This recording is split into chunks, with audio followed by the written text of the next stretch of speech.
Okay, so we love when you send us these pieces of wisdom that you're diving into, and this one is no exception. This one's quite something. Yeah, it is the Tao of Taijiquan Way to Rejuvenation Hmm. by Tsung. Mm-hmm. And look at this whole team of editors: Loria Elias, Sharon Rhodes, Loretta Wollering. Wow. Yeah. Supported by the Tai Chi Foundation. So Yeah. this is a book that clearly has a lot of weight behind it, and it's been around a while, right? Well, it has. First printing back in Taiwan in 81, Mm-hmm.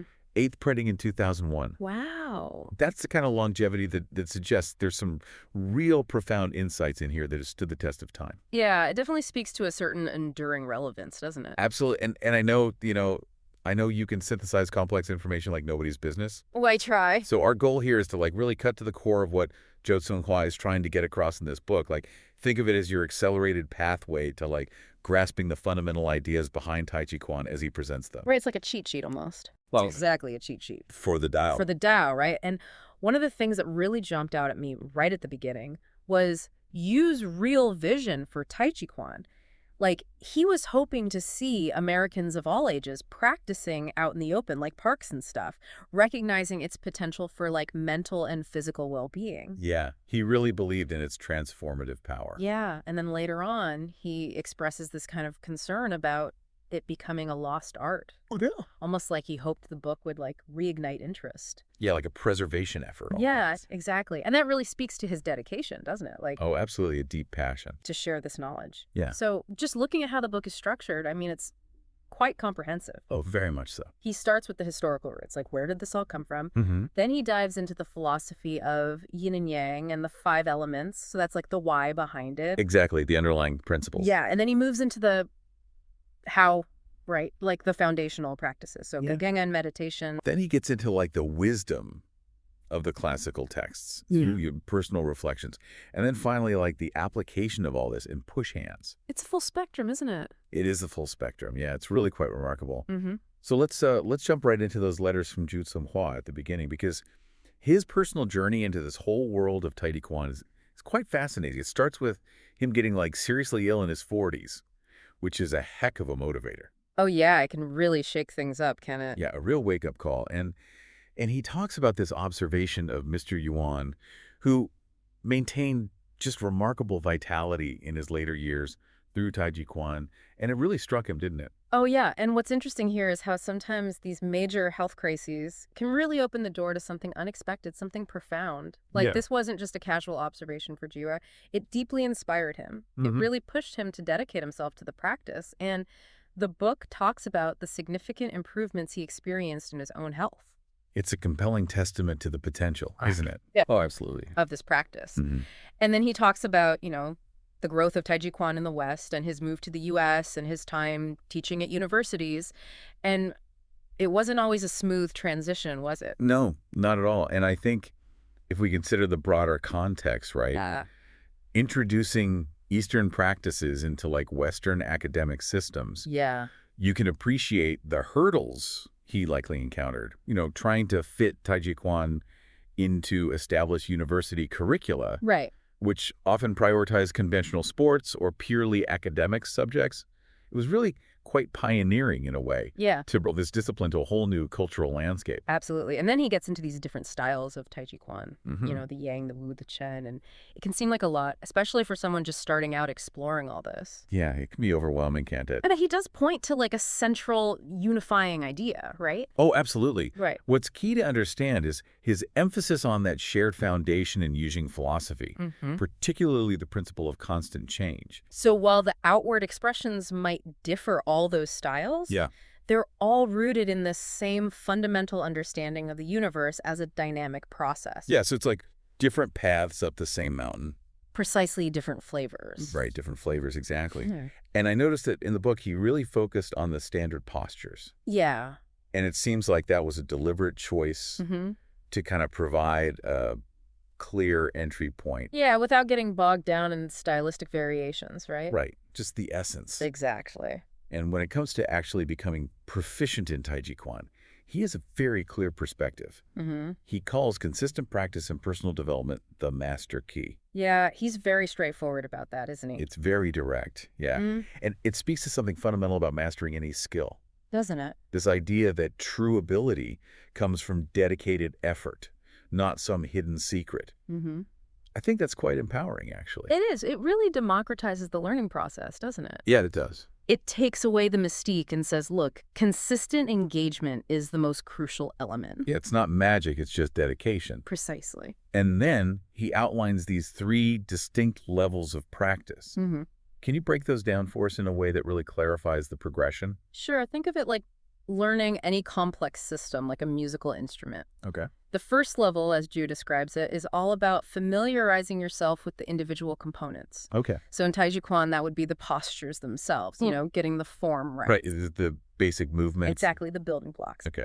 Then the second level, that's where you start to connect those components with intention, Mm-hmm. bringing mental focus to the physical movement so it's not just going through the motions anymore. Right, it's like understanding how each individual piece fits into the larger picture. Exactly, you're starting to see the connections. Yeah. And then the final level, that's where it all comes together. Yeah.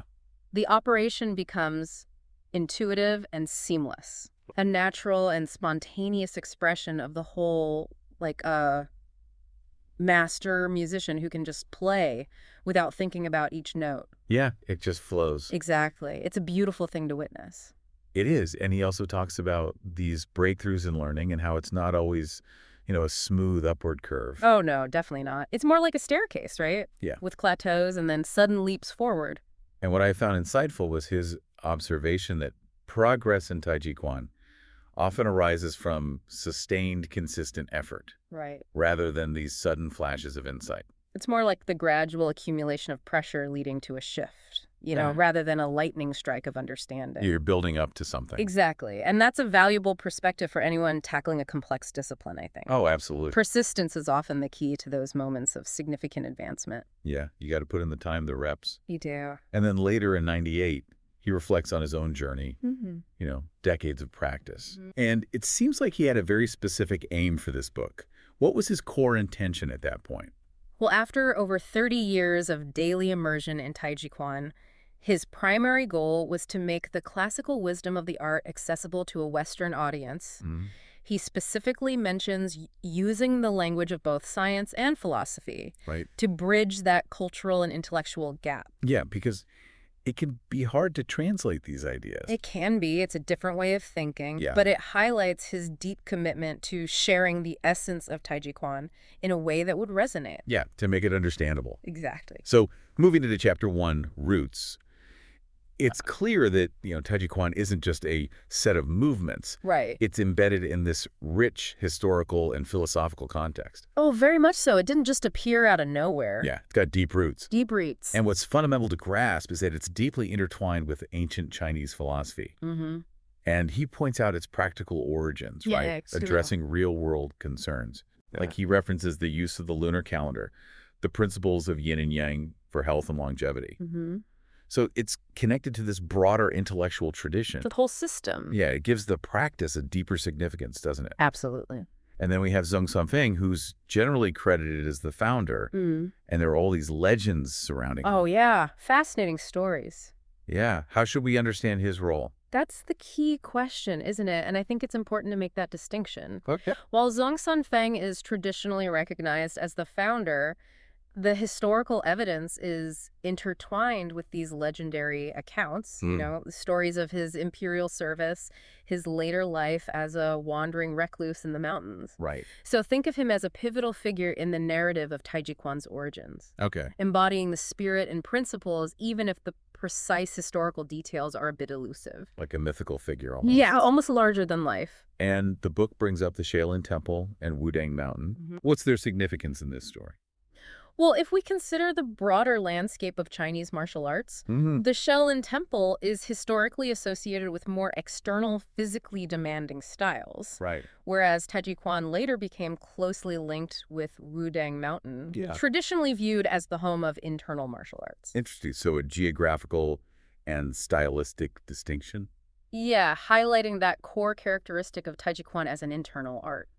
So more about cultivating inner energy. Precisely that cultivation of qi. Okay, and he outlines these 5 categories of movements attributed to the Zhongzhang, Mm-hmm. each one emphasizing different qualities. Right, they're like archetypes of movement. Okay. The dragon embodying spirit and fluidity. Okay. The tiger focused on structural strength bones. Mm-hmm. The leopard emphasizing focused power and force. Yeah. The snake cultivating internal energy and sensitivity. And then the crane training balance and stability. Wow, so a real diversity of approaches. It really is. It offers a glimpse into those diverse aspects integrated into the early forms of Taijiquan.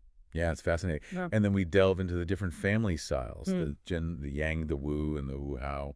It's interesting to see how that single root can branch out in so many ways, isn't it? It is like a family tree, almost. Exact. And these different branches flourishing. The emergence of those family styles represents key stages in the evolution of Taijiquan. Yeah. The book mentions figures like Chen Wengting associated with the Chen style's origins, Right. Yang Luchen, who really popularized Taijiquan widely, leading to the development of different Yang family forms. Yeah, he's a key figure. He is. And then Wu Yuxiang's emphasis on cultivating internal strength in the Wu style. Okay. So each lineage refined and emphasized different aspects, Right. leading to these distinct expressions of the art. Different flavors again. Exactly. And finally, in this chapter, he mentions the 42-step Taijiquan compulsory routine. Yes, that sounds like a more recent development. It does, doesn't it? What was its purpose? Well, the 42-step routine is a modern, standardized form Mm-hmm. developed by Chinese government experts, and the aim there was to create a more accessible and unified sequence of movements Okay. for broader public health benefits. So making it easier to learn and practice. Exactly, to make it more widely accessible. Yeah, very interesting. Okay, so chapter 2 dives into the philosophy of Taijiquan, starting with this foundational concept of yin and yang. Yes, the heart of it. And it's more than just a cool symbol, isn't it? Oh, much more. It's a whole way of understanding the universe. It is, and what's crucial is understand it not as static opposites, Right. but as these dynamically interacting and interdependent forces. Yeah, they're constantly in flux, aren't they? Yeah, they give rise to all phenomena, and he uses these really relatable examples like day and night, Mm-hmm. the interplay between sky and earth to illustrate this constant flux and mutual reliance. They're not separate. They're two sides of the same coin. Exactly. And then we have the Taiji diagram itself. Beautiful, isn't it? It is visually representing this philosophy so elegantly. It is. Can you walk us through its key features? Yeah, so we have the circle representing the entirety of existence, Mm-hmm. and then that swirling division signifying the continuous interplay and transformation of yin and yang. Right, and that little dot of the opposite color within each field, Right. that's crucial too. What does that represent? It indicates that within every extreme lies the seed of its contrary, Oh, wow. highlighting that interconnectedness Yeah. and the cyclical nature of these forces. So it's always in motion, Oh, always changing, and he emphasizes its application beyond just Taijiquan. oh, absolutely. This is a model for understanding balance and harmony in all aspects of life. Powerful stuff. And then before yin and yang, he mentions Wuji. Yes, the primordial state. It sounds like pure potential. Exactly. Wuji is described as the undifferentiated void, Okay. the state of boundless potential that precedes the emergence of Taiji. So before the duality. Exactly, before yin and yang manifests. Interesting. And then we encounter the 5 elements. Wood, fire, earth, metal, water. How do they fit into this whole worldview? Well, the 5 elements offer another layer of understanding those dynamic relationships within the universe. Okay. It's important to see them not as literal substances, Right. but as energetic qualities or phases that are in constant interaction, Okay. characterized by these cycles of creation and restriction. It's getting complex now. It is, but it's fascinating, isn't it? It is, yeah. And he connects those elements to various aspects of traditional Chinese medicine. Right. Organs, seasons, directions, emotions. It's all interconnected. It paints this holistic picture. It does. And then we get into the more abstract realm of the 8 trigrams. Those ancient symbols. Yeah, they seem to represent fundamental aspects of reality. They do think of them as further refinements of yin and yang, Okay. each symbolizing different natural phenomena, Okay. like heaven, earth, thunder, wind, water, fire, mountain, lake. representing all these different forces. Exactly. And they also represent family members and various qualities. Interesting. It's a more detailed symbolic language for understanding the patterns of change Yeah. and the interconnectedness of the universe arising from that initial Taiji. Wow, it's like a whole language almost. It is a symbolic language. And then he briefly mentions the four symbols. Yes, those can be seen as intermediary stages between the fundamental yin and yang Okay. and the more complex 8 trigrams. So another layer of refinement. Precisely. They represent major aspects of yin and yang, Mm-hmm. greater yin, lesser yin, greater yang, lesser yang, Okay.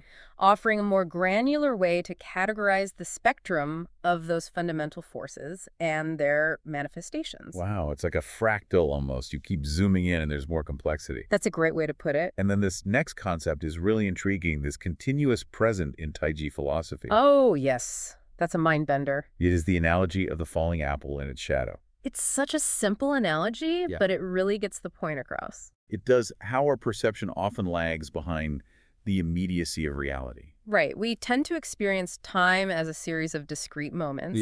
But in truth, it's a continuous flow. Yeah. And this concept encourages that deeper immersion in the present moment during Taijiquan practice, Okay. moving beyond a fragmented perception of time. Be here now. Exactly. And it even hints at Taijiquan potentially cultivating a new awareness of space and time. That's the really profound implication, isn't it? It is maybe even touching on a four-dimensional understanding.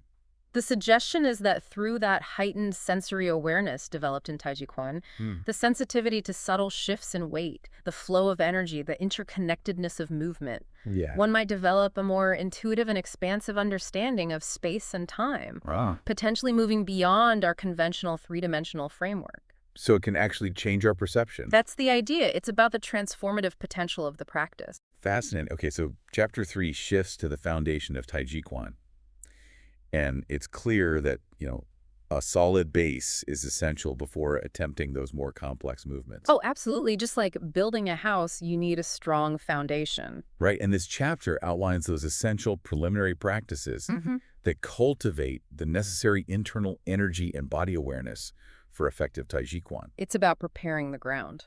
Exactly, and a key element of that foundation is Taijiquan. Ah, yes, the cultivation of qi. And he details several different breathing methods for specific purposes. Yes. Taiji Qigong is presented as a vital tool for cultivating and harmonizing that essential life force. Right, and he describes various breathing techniques, natural deep cleansing tonic, and alternate nostril breathing. Right. It's like a whole toolbox. It is, think of them as tuning instruments for your internal energy system. I like that. And then there's this fascinating idea of breathing without breathing. Ah, yes, a more advanced stage. What does that actually mean in practice? Well, it describes a state of very refined practice.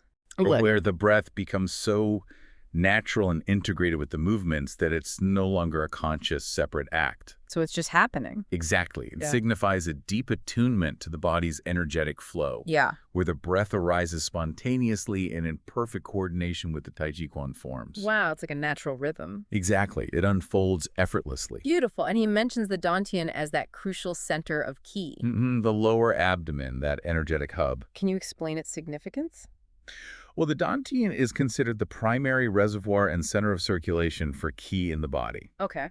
And Zhu discusses this concept of both inherited pre-birth qi and the qi that we cultivate through practices like breath work and movement post-birth qi. So there's like an innate energy in the one we develop. Precisely. And focusing on the Dantian is fundamental for developing internal power stability and energetic coherence in Taijiquan. It's like the root of it all. In a way, yes. And then he introduces these specific foundational postures. Postures 9, 10, and 11, with detailed instructions on alignment. So proper form is critical. Oh, absolutely. Those foundational postures are presented with meticulous attention to detail, Yeah. emphasizing precise body alignment and the coordinated engagement of different muscle groups. Yeah, you can tell he's really particular about this.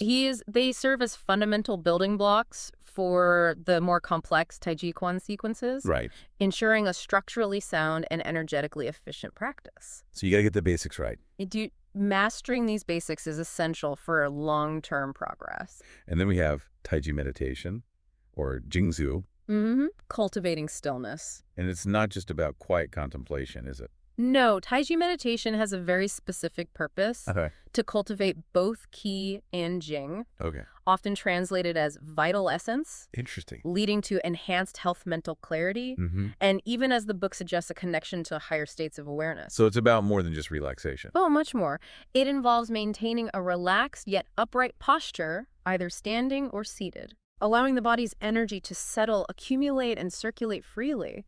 And finally, in this chapter, we're introduced to Chanjing, or silk reeling energy. Ah, yes, that's a beautiful concept. It sounds like a core principle that really distinguishes Taijiquan movement. It is indeed. Chansijing, or silk reeling energy, is a defining characteristic. Mm-hmm. It emphasizes this continuous spiraling quality Okay. that originates from the dantian and extends through the limbs, Mm-hmm. like unwinding silk from a cocoon. I love that imagery. It's evocative, isn't it? Yeah. And that coiling and uncoiling action is key to generating internal power, maintaining fluidity, and connecting all parts of the body in the movement. So it's about moving as a unified whole. Exactly. Okay. Chapter 4 delves into the classics, these essential texts that offer deeper insights. It's like going to the source code, isn't it? It is, yeah, like getting the original wisdom. And those Chinese classics are foundational writings Mhm. that encapsulate the core principles, theories, and wisdom of Taijiquan. So it's going beyond just the physical movements. Right. Studying them provides a richer and more nuanced understanding of the art. Yeah, like understanding the why behind the how. Exactly. And it starts with Zhang Sanfeng's theory of Taijiquan, or Taijiquan Lun. Mm-hmm. The foundational text. What are some of the key ideas in this one? Well, Zhang Sanfeng's theory emphasizes key principles like lightness, Okay. agility, and the importance of a unified whole-body movement. Mm-hmm. A central idea is that movement should be initiated by the mind Okay. and guided by the flow of qi. So intention is key. Absolutely. It highlights that crucial internal focus Yeah. and the integration of mental intention with physical action. It's all connected. It is. And then there's Wu Yuxiang's statement about the body moving as a unified whole. Ah, yes, that's a fundamental principle for achieving coordination and power. He says, remember that when one part of the body moves, all parts of the body move. When one part of the body is still, the rest of the body should be still. It's a beautifully concise statement, isn't it? It is, yeah. It underscores the profound need for internal awareness and sensitivity. Right. It emphasizes the interconnectedness of the entire body in Taijiquan. So you can't just isolate one part. No, it requires a coordinated and unified effort in every movement. It's a whole body practice. It is. And then we have the 13 postures, introduced as these fundamental energies or applications. Mm-hmm. Can you give us a brief sense of what each of these represents? Yeah, so the 13 postures are Peng Li Jiang Kai, Lai Su Kao Jin, Tui Gu Panding. Wow, quite a mouthful. It is, yeah.